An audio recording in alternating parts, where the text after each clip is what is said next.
Welcome to this episode of The Self-Led Leader. Today, we're going to dive deep, and I mean deep, into the concept of executive presence.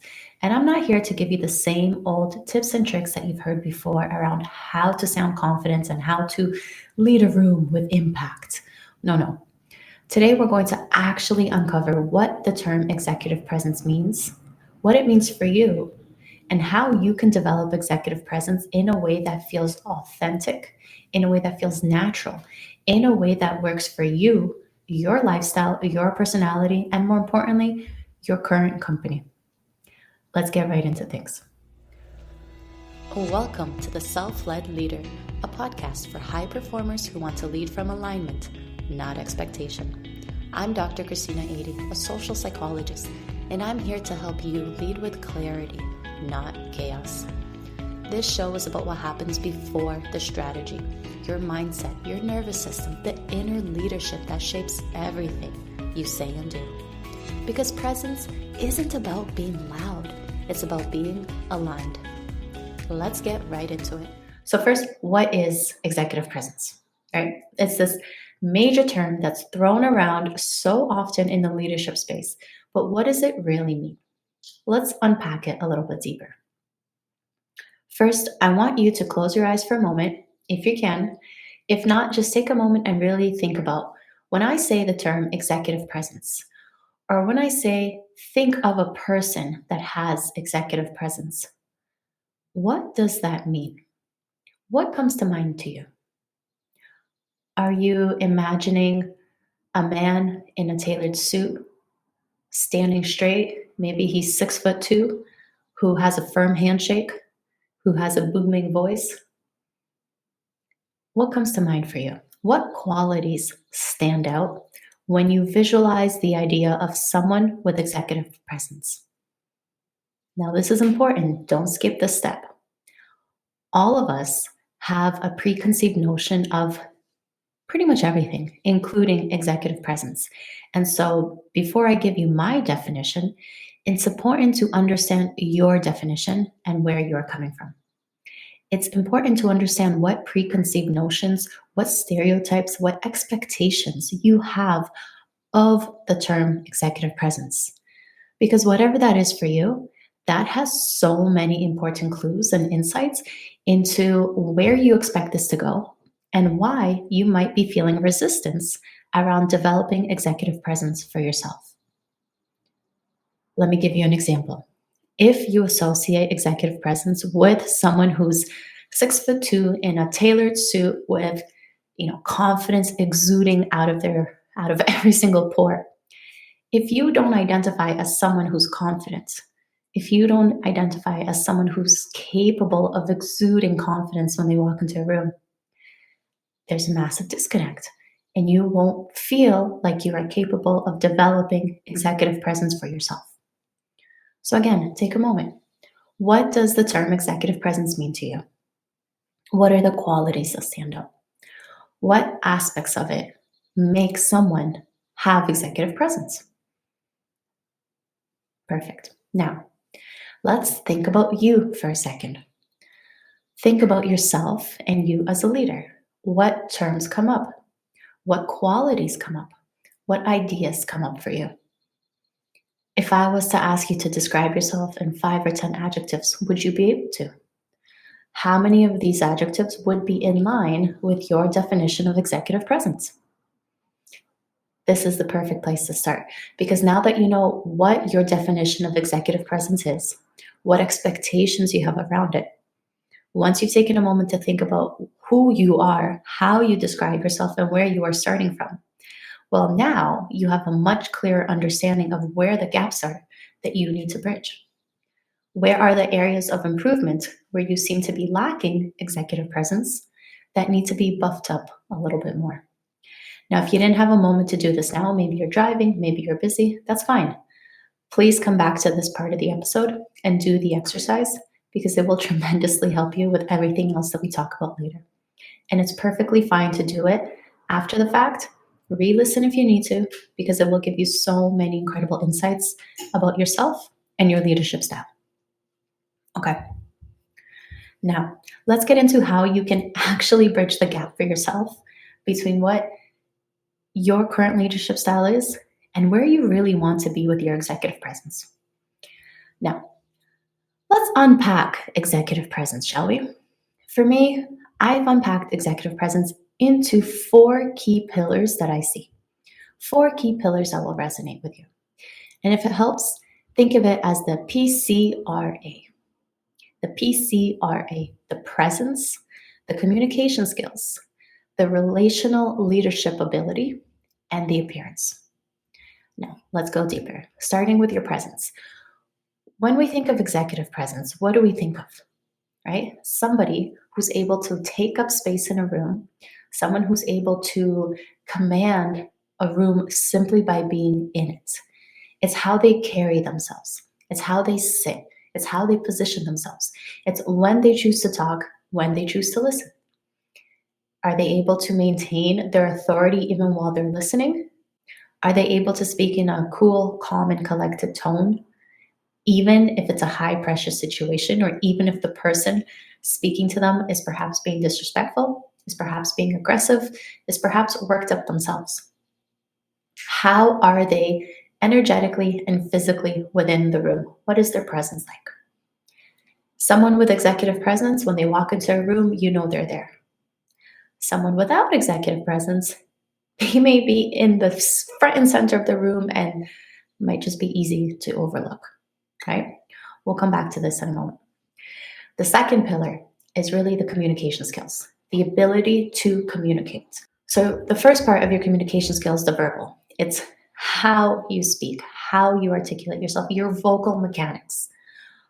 Are you someone who is able to speak with a good tone, speak at a good pace, have a good volume that is appropriate for the situation?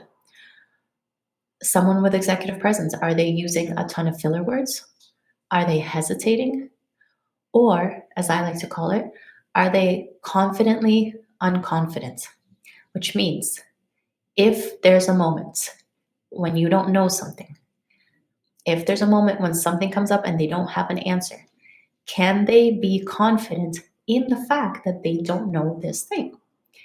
Now, let me unpack that a little bit more. This is a topic that trips up so many of the clients that I work with because it takes a moment to wrap your head around it. The self-imposed pressure that comes up when you don't know something, the nerves and anxiety that comes up when there's an answer or there's a question and you don't have an answer for it, that can be very stressful for a lot of people.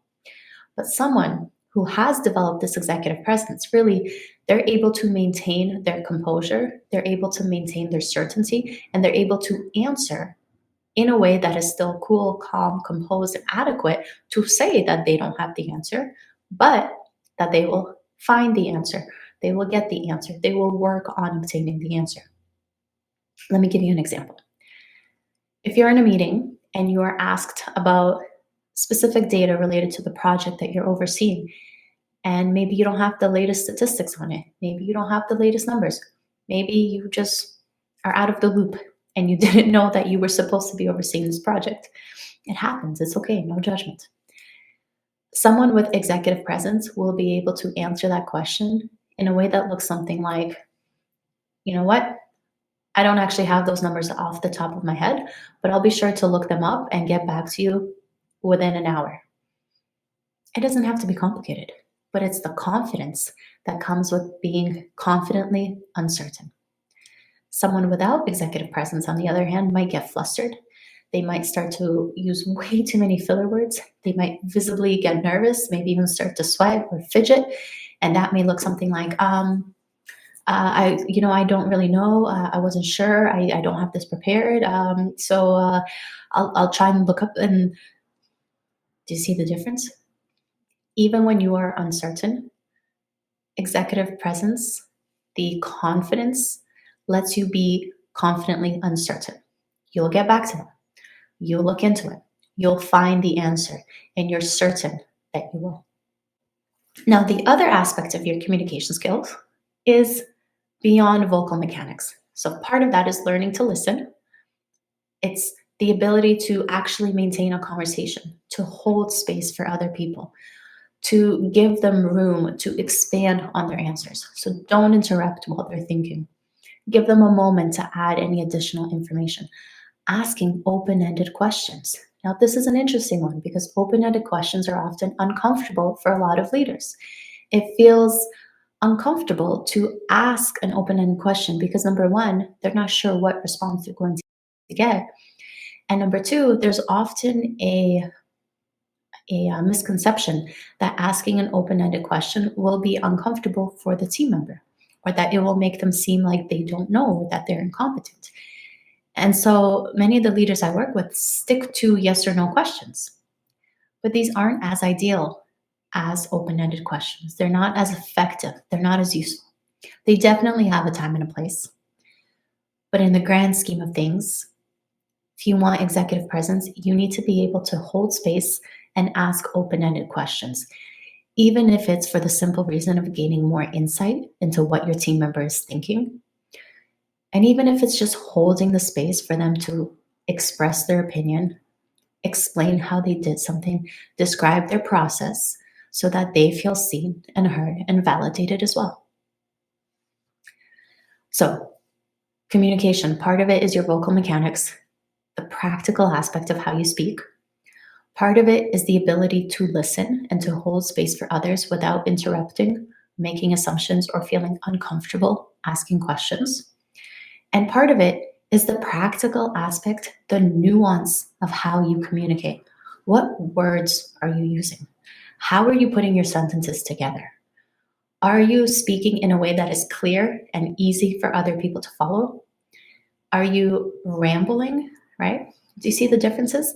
Someone with executive presence, someone who has developed the confidence and the communication skills, they're not spending 7 minutes talking confidently in a circle, rambling around the points while everyone else loses interest. Sure, you may sound confident rambling, but that detracts from the overall quality of your conversation. So let me give you an example. If I was to ramble about the importance of communication skills and talk in a circle, but I wasn't using filler words, but I was still talking about the same thing over and over, making my point, maybe I could do it a little bit more firmly or aggressively. And I kept telling you that communication skills are important. And I just wasn't getting to the end of my point if I just kept going. And I could do it certainly. And I'm not using filler words. And do you get the point? Just because you're able to speak well does not mean it's the same thing as actually articulating your thoughts well. So someone with executive presence, they understand how to put their sentences together, how to express their ideas clearly, how to articulate the things that they want to say in a way that makes sense and leaves room for follow-up questions, leaves room for more information as needed, but they don't speak the entire time. They don't ramble. They know how to make their point and end it there. The third pillar is the relational leadership ability. So this is really the way that someone with executive presence leads others, the way that they connect with others, the way that they build rapport and manage their team. So someone with executive presence, they're able to inspire others. They're able to build that rapport. They're able to have trust within the team members and then with each team member. You see, it's one thing to have a one-on-one conversations with your team members and build a sense of rapport and trust and loyalty with them. But it's a whole other ballgame when you can instill that sense of camaraderie, of teamwork, of trust within the team itself. And that's a really important part. Because if each team member only trusts you and they don't work together, that has a host of implications and consequences. But when you're able to talk to them, when you're able to inspire them, when you're able to take time to ensure that everything is symbiotic and working together, and if there's conflict, you address it, you give them opportunities to work together, to collaborate, you take the time to instill team values. You take the time to instill team expectations and you set them and you manage them and you follow up with them. Well, that adds to a cohesive team. If a leader, if someone lacking executive presence is not doing these things, that's when you start to see a team fall apart. That's when you start to see disconnect miscommunication, team members starting to have conflict rather than learning to figure it out. And if you're not empowering your team to at least try handling things on their own first, if you're not teaching them and coaching them and taking the time to mentor them, then it's no surprise when things start to fall apart. Sometimes, when everyone is busy, when there's a lot going on, it's easy to overlook the relational aspect.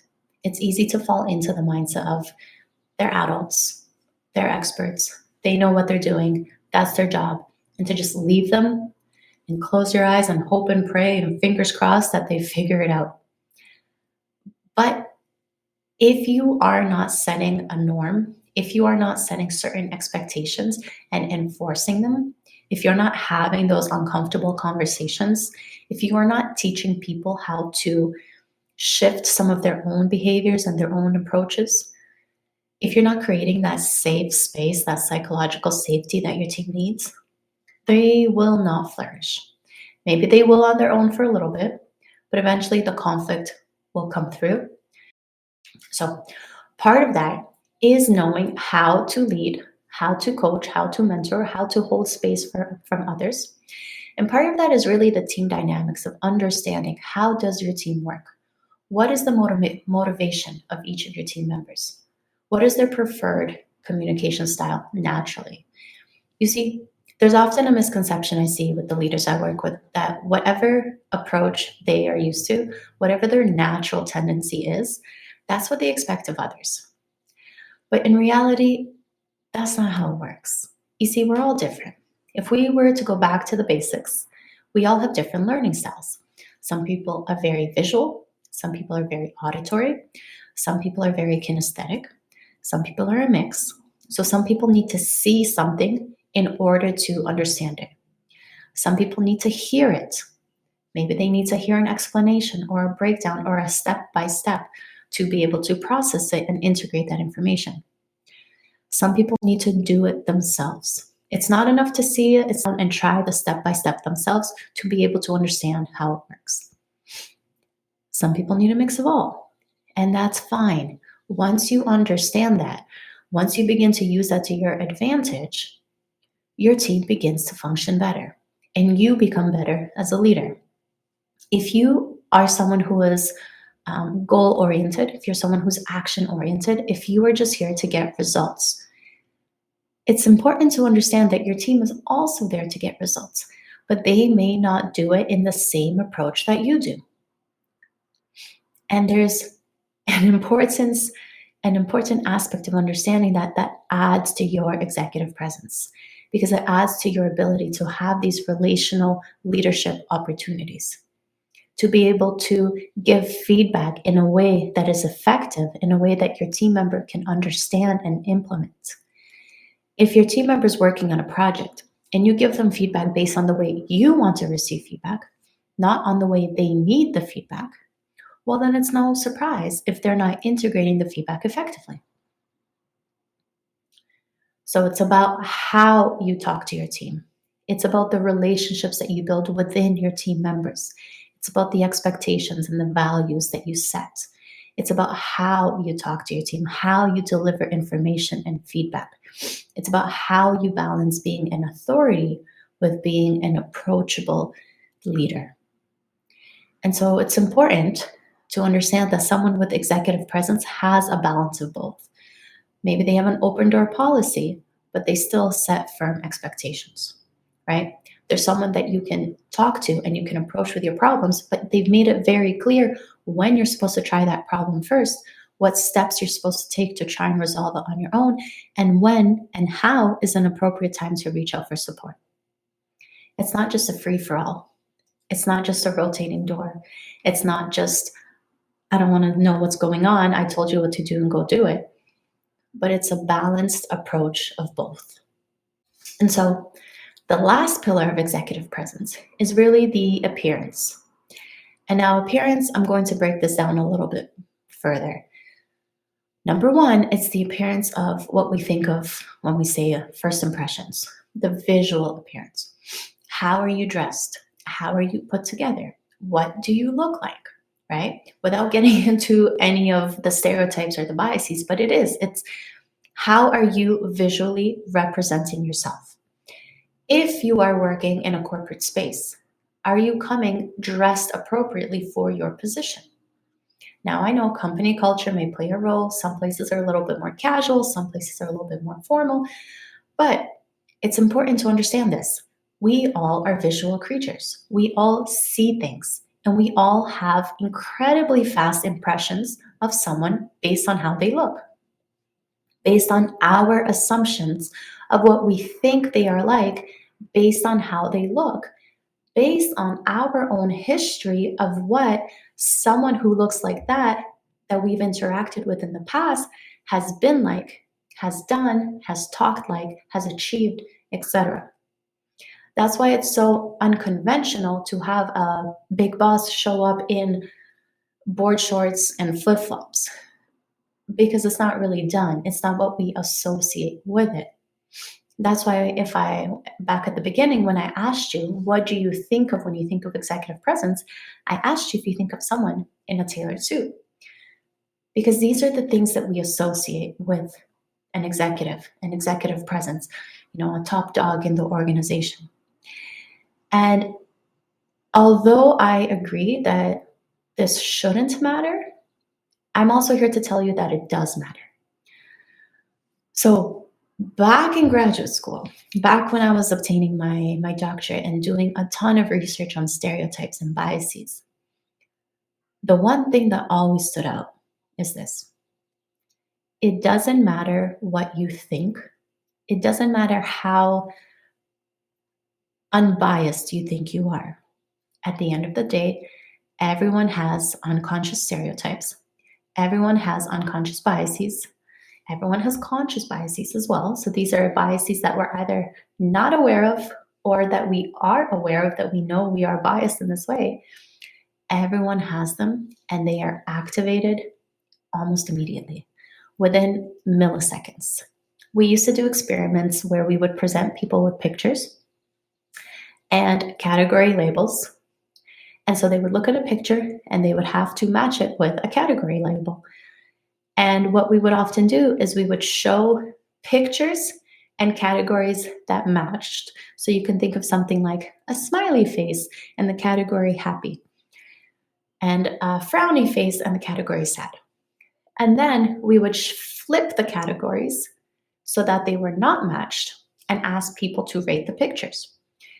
And every single time, it was so much harder for people to categorize and rate the pictures when they did not match the category, because we all have expectations, stereotypes, and biases that get activated. And it just is. Okay, we'll leave it there for now. The point being, as much as you may think, as much as you may wish, as much as you may discount your appearance and say it doesn't really matter, they should be looking at the quality of my work.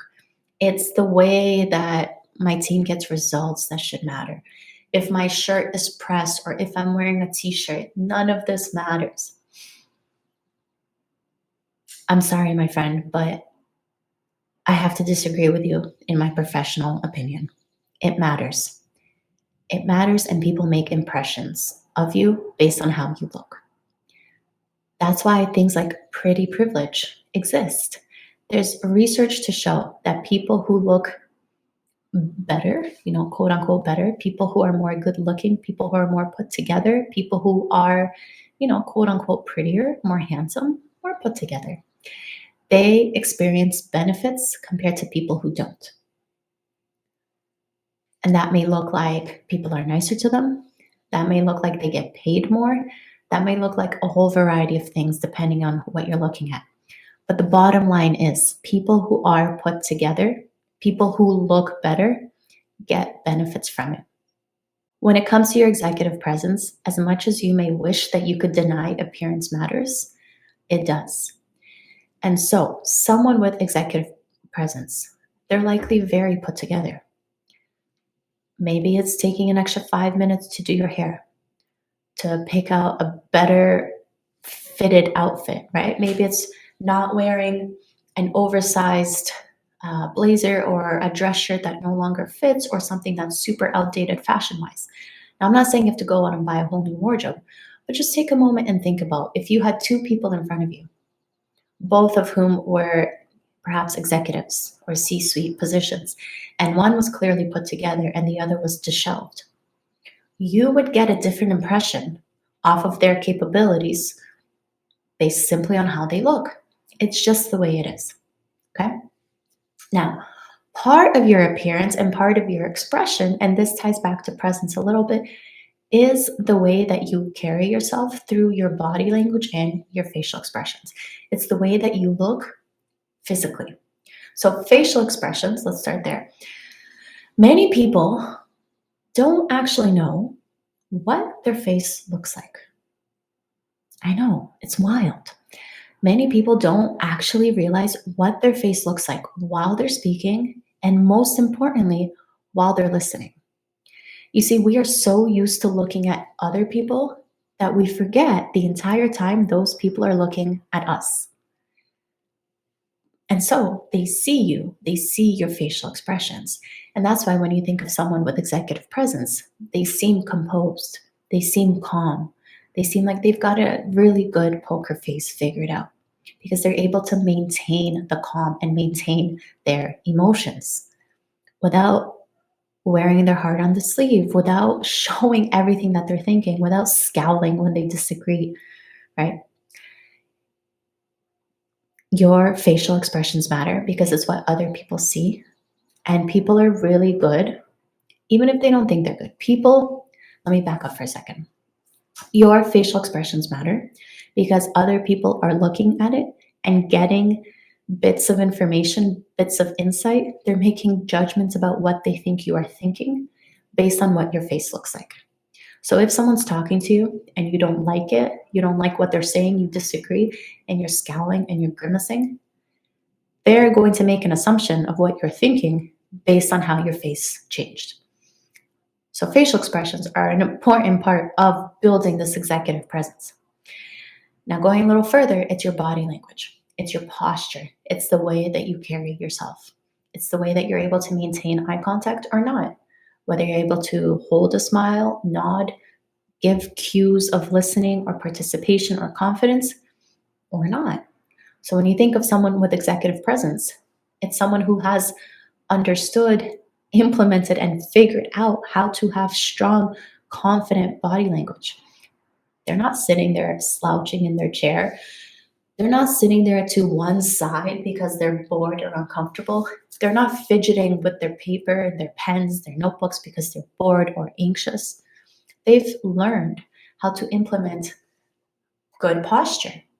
They've learned how to implement eye contact, nodding, cues of involvement, all these little micro expressions that your body and your facial expression gives off, body language, they've learned how to use it to their advantage. Because again, we're so used to seeing other people that we forget other people are looking at us. And so body language, facial expressions, and how you look visually, super important part of executive presence. So now that we've unpacked what executive presence is and the four pillars, presence, communication skills, relational leadership, and appearance, let's take a moment and reground and reevaluate for a moment. What ideas have been sparked in you? What areas have been triggered that you're like, oh, okay, I see now I've been missing that? What things surprised you? Where are you starting to see more of the gaps between executive presence and where you are now? And there's no judgment here. This is just information. Because when you're working on building your executive presence, you cannot bury your head in the sand. You won't just wake up one day as someone with executive presence if you don't put in the work and take the steps to get there. It's not something that happens overnight. It takes intentional practice and it takes intentional self-reflection to understand where you are, how you're doing, and where you're going. It's the same thing as using a GPS. You need to understand what your starting point is. What aspects of executive presence you have and what do you currently lack. Then you need to know what your destination is. What combination of executive presence do you aspire for yourself that suits your personality and your company culture? And then you need to know how to get there and if you've made a wrong turn somewhere. Be your own GPS in building executive presence. And if you need help with that, reach out. This is my bread and butter. I'm happy to coach you on this as well. All right. So now that you have an idea of where you'd like to be and where you're starting from, let me give you an important point to keep in mind based on psychology. Okay. All of us have different personalities. All of us have different learning styles. All of us have different objectives. And here's the catch. Do not let your definition of your personality restrict you from improving and stepping outside of your comfort zone.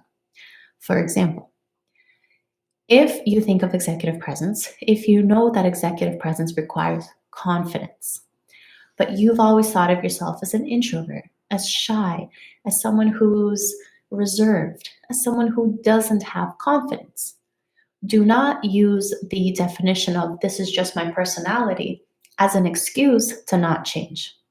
Okay? Whatever you think your personality is, whatever you know your personality traits are, please keep in mind that it is malleable and it is a spectrum. And just because you may say, I'm an introvert and this is my level of confidence, maybe on a scale of 1 to 10, I'm only between a 3 and a 5. Okay, but that is your starting point. It doesn't mean that you are destined to stay with the confidence level of 3 to 5 forever and ever and ever more.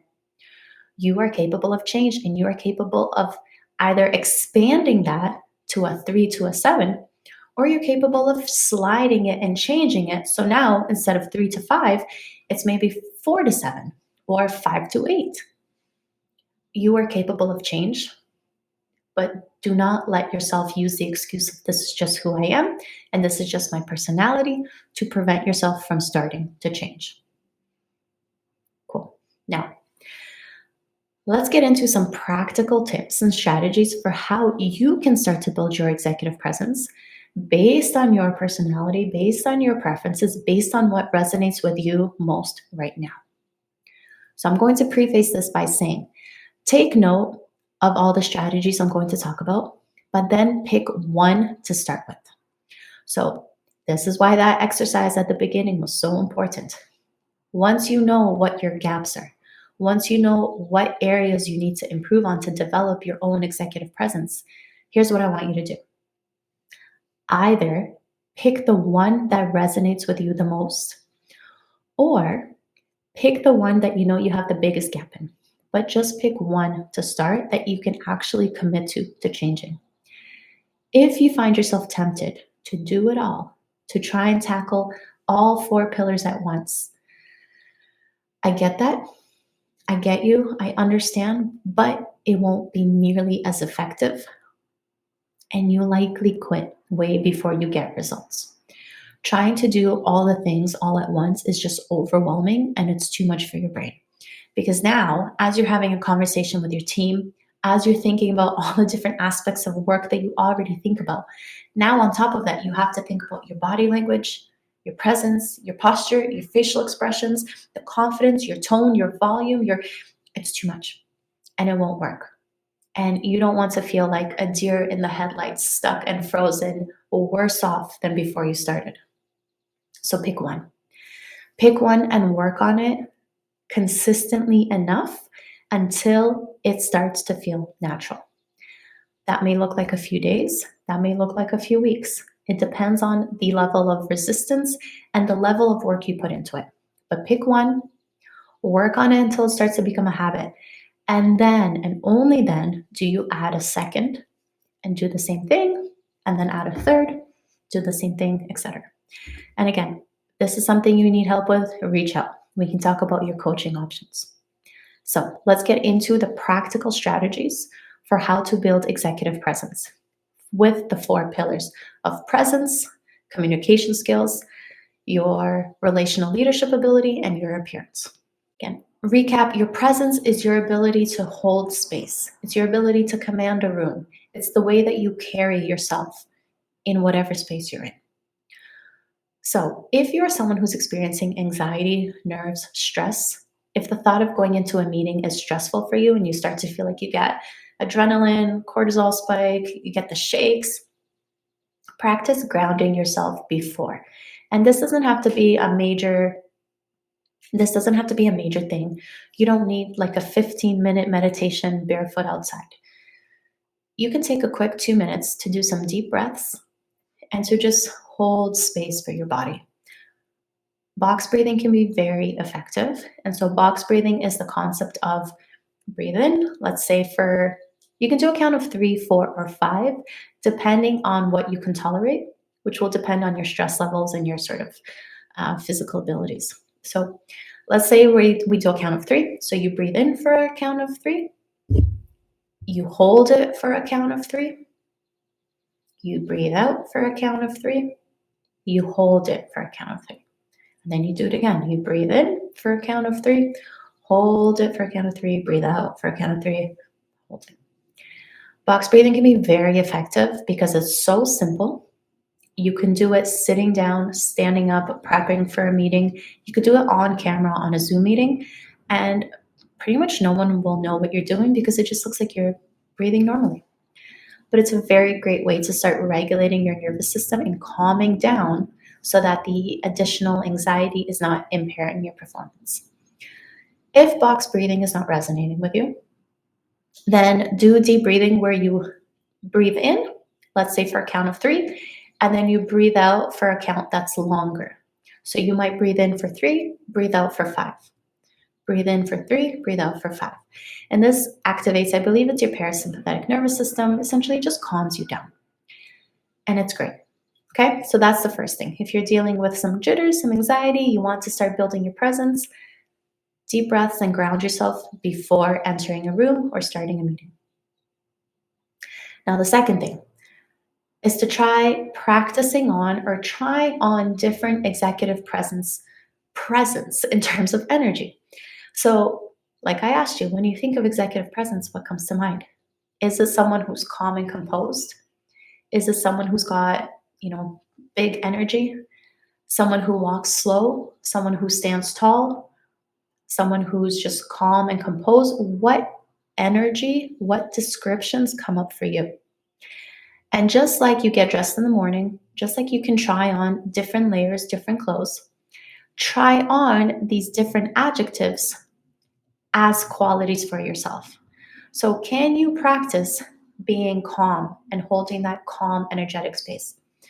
Can you practice maybe moving a little bit more slowly and intentional? If you're someone who tends to be rushed, especially if you tend to have that little bit of anxiety and stress, can you be intentional and slow down?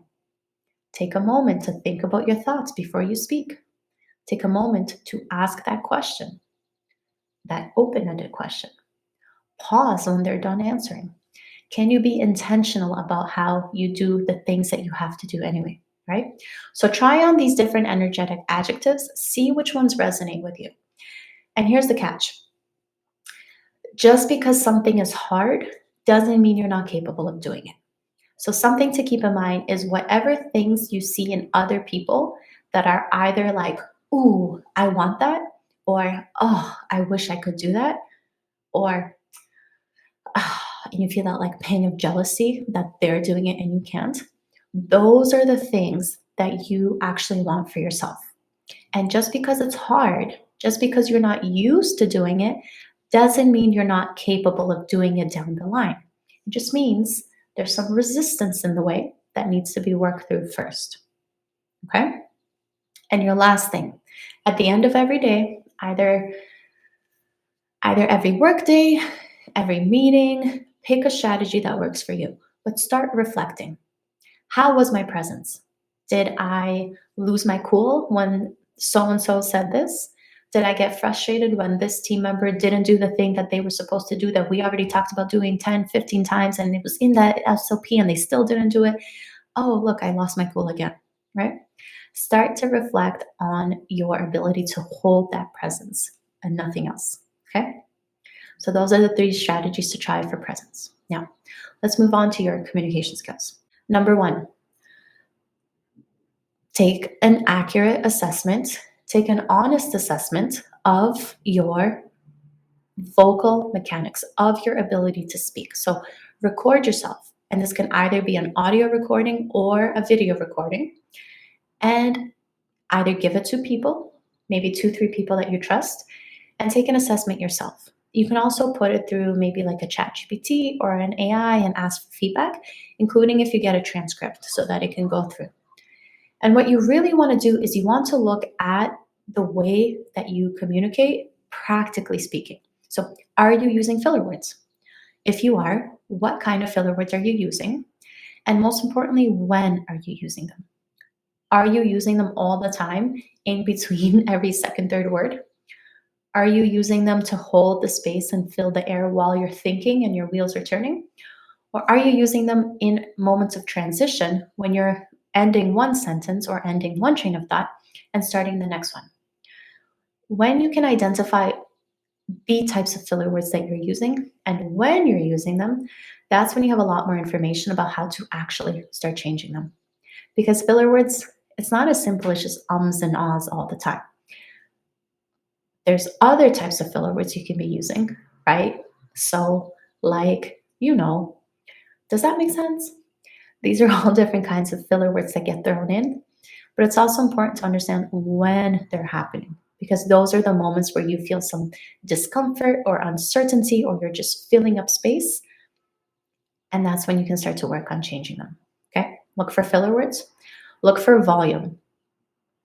Are you speaking loud enough for people to hear you? And are you speaking loud enough to sound confident? So here's a hint. If you are someone who tends to have experiences of someone leaning in or saying, "What was that? Can you repeat that? Huh?" Your volume's not there. You need to up your volume a little bit more.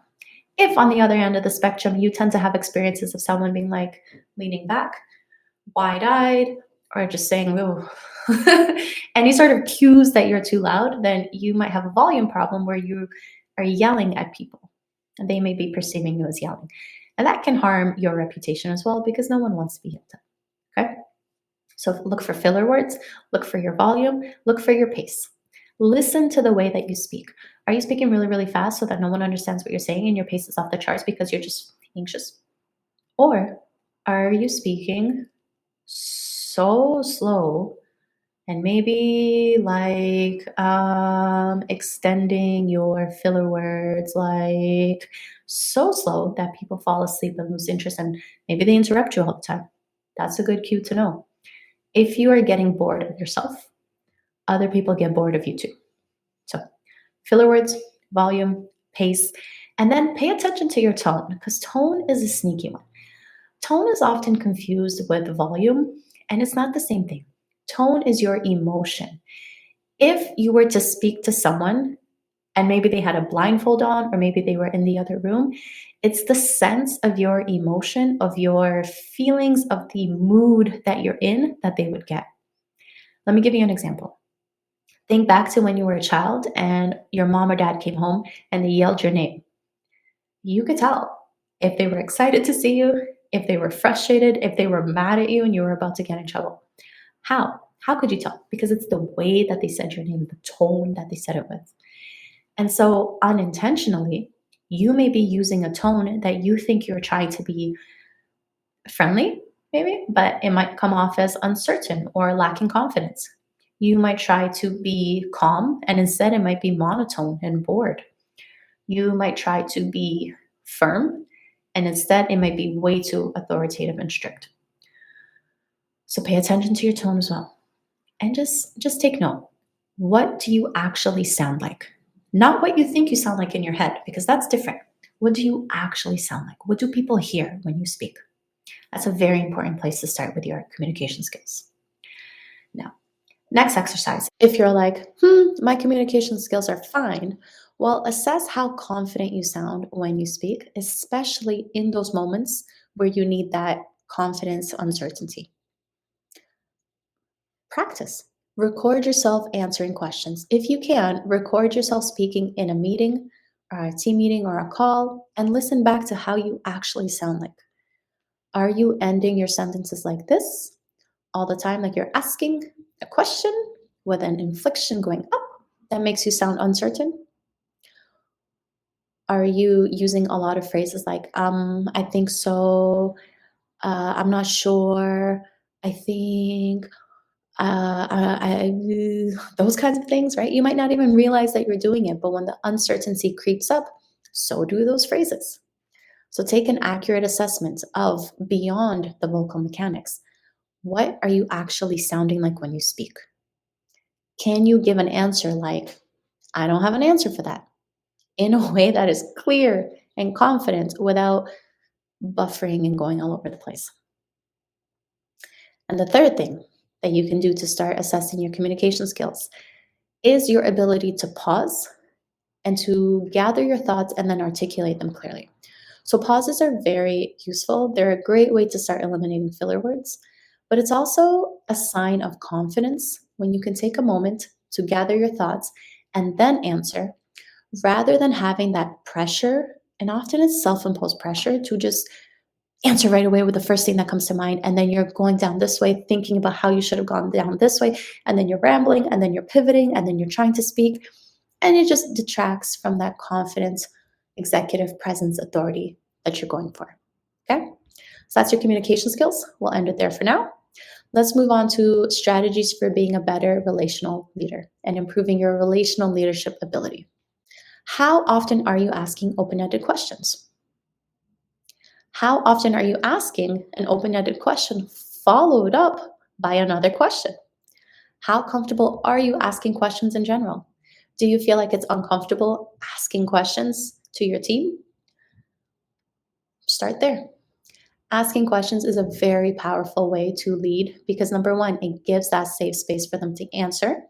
Caveat there being that you create that safe space in the way that you receive the information. So you're not giving signs of judgment through your facial expressions, your body language, maybe any sounds like right?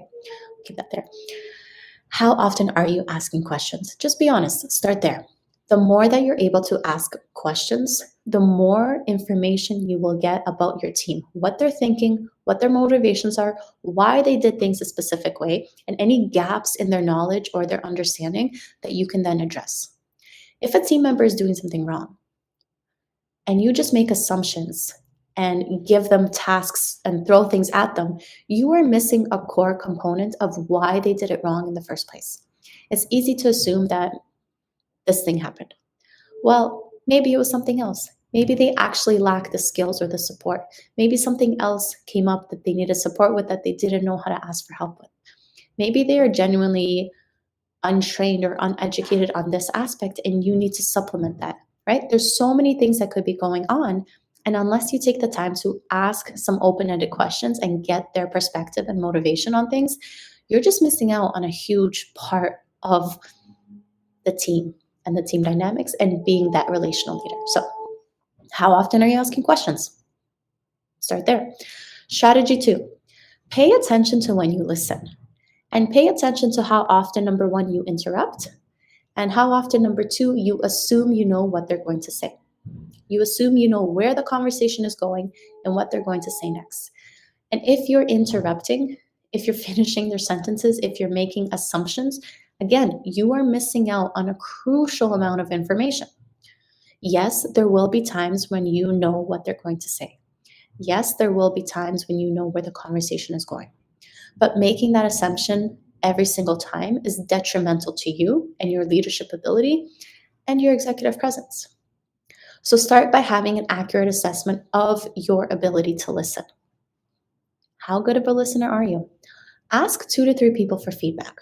Your friends, your family, and I know it'll be a little bit biased because they see you in a slightly different context, but get an assessment from others because you might think that your listening skills are like 5 stars, and you might get the feedback that your listening skills are actually 3 stars. And so there's a disconnect between what you even think you're doing and what you're actually doing in practice. Okay? So to recap, how are you with asking questions? How are you with listening? And then lastly, How often are you able to give people recognition? How often are you giving them, quote unquote, praise or compliments and really taking time to acknowledge the things that they're doing well rather than always pointing out flaws or setbacks or things that they did wrong or more and more and more and more and more to dos? Okay. If it's been a while since you gave your team a compliment, make it a point to do so at least once a week to start. And when I say compliments, it's not about appearance, it's not about things, it doesn't have to be complicated. It's what's one thing that they did well that you can recognize. It doesn't have to be complicated. Maybe they handled a customer inquiry really well. Maybe they did something on time and, ooh, we're just going to celebrate that. Maybe they worked together really efficiently and got a project done ahead of the deadline that was passed on to another team, and you guys look great. It doesn't have to be complicated. But giving compliments and giving recognition for things that are going well is an extremely important part of the process because it also helps the team stay motivated and it helps them feel recognized and that you are a balanced leader who's able to recognize the wins and not just someone who nags them about all the things that they're not doing well. Okay? And finally, the appearance, the body language, the facial expressions, the way that you look. So, number one, starting with practical appearance strategies. What do you actually look like right now? What do you wear to work? Is your shirt perhaps in need of ironing? Maybe it doesn't quite fit. Maybe you are wearing clothes from 15 years ago that no longer fit you. What's one small thing you can do to upgrade your appearance this week in a way that still feels good, in a way that feels natural, in a way that just feels a little bit more upgraded towards that version of executive presence you're aiming for? Again, it doesn't have to be complicated. Maybe you have a really nice watch at home that you haven't been wearing. If you are someone who's doing a lot of Zoom meetings, are you currently wearing a ton of crew neck t-shirts? Can you maybe one up it to a polo or a dress shirt? It doesn't have to be complicated, but it does have to be upgraded to be in line with the type of executive presence atmosphere for yourself you want to have. Go back to your image of what you thought of when I asked you about executive presence. That's what you think of, if that's what you associate with it. What's the one thing you can do to be more in line with that? Okay?